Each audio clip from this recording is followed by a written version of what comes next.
ವಿದ್ಯಾರ್ಥಿಗಳೇ time in work question number 9 okay easy ಐತಿ ಅದ್ರ ಇನ್ನೂ ಈಸಿ ಆಗಿ ಹೆಂಗ್ ಸಾಲ್ವ್ ಮಾಡೋದು ನೋಡೋಣ ಬರ್ರಿ. If 6 men can do a piece of work in 12 days 6 ಜನ ಕೆಲಸ ಮಾಡಿದ್ರ ಓಕೆ ಆ ವರ್ಕ್ ಅನ್ನ ಅವ್ರು 12 days ದಾಗ ಮುಗಿಸ್ತಾರ. Correct, very good.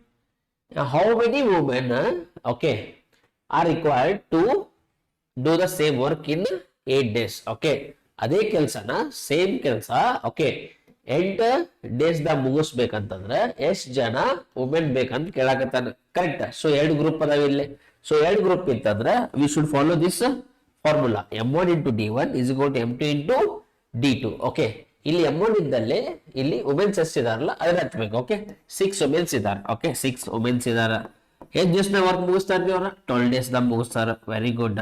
ನೆಕ್ಸ್ಟ್ ಎಷ್ಟು ವುಮೆನ್ಸ್ ಬೇಕಂತ ಕೇಳ್ತಾರ. ಹೌ ಮೆನಿ ವುಮೆನ್ಸ್ ಅಂತಂದ್ರೆ m2 ಹಂಗೆ ಇಡ್ರಿ ಸೆಕೆಂಡ್ ಗ್ರೂಪ್ ಇಂಟು ಎಷ್ಟು ದಿವಸ ವರ್ಕ್ ಮುಗಿಸ್ತಾರ ಅವ್ರ ಸೆಕೆಂಡ್ ಗ್ರೂಪ್ ದವರು 8 days ದಾಗ ಮುಗಿಸ್ತಾರ.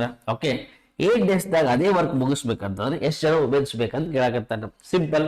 ಏನ್ ಮಾಡ್ಬೇಕು, ಕ್ರಾಸ್ ಮಲ್ಟಿಪ್ಲೈ ಮಾಡಿ ಇದು 8 ತಗಡೆ ಬರ್ತೈತಿ, ಇಲ್ಲಿ ಡಿವೈಡ್ ಆಗ್ತೈತಿ. Okay 12 divided by 8 is equal to m2. Okay next ಇಲ್ಲಿ 4 2 ಜಾ 4 3 ಜಾ ನೆಕ್ಸ್ಟ್ 2 1 ಜಾ 2 3 ಜಾ 3 into 3 ಎಷ್ಟು 9. ಓಕೆ ಅಂದ್ರೆ m2 ವ್ಯಾಲ್ಯೂ ನನಗೆ 9 ಬಂತು. ಅಂದ್ರೆ 9 ವುಮೆನ್ಸ್ ಬೇಕು. ಎಷ್ಟು ವುಮೆನ್ಸ್ ಬೇಕು 9 ವುಮೆನ್ಸ್ ಇತ್ತಂದ್ರೆ ಅದೇ ವರ್ಕ್ ಅನ್ನ 8 days ಅಲ್ಲಿ ಕಂಪ್ಲೀಟ್ ಮಾಡ್ತಾರೆ. ಓಕೆ 6 ವುಮೆನ್ಸ್ ಇದ್ರೆ 12 days 9 ವುಮೆನ್ಸ್ ಇದ್ರೆ 8 days ದಾಗ ವರ್ಕ್ ಕಂಪ್ಲೀಟ್ ಮಾಡ್ತಾರೆ. ಓಕೆ ಎಷ್ಟು ವುಮೆನ್ಸ್ ಬೇಕು ಟೋಟಲ್ ವುಮೆನ್ಸ್ ನಮ್ಗೆ 9 ವುಮೆನ್ಸ್ ಬೇಕು. Is it clear? Thank you.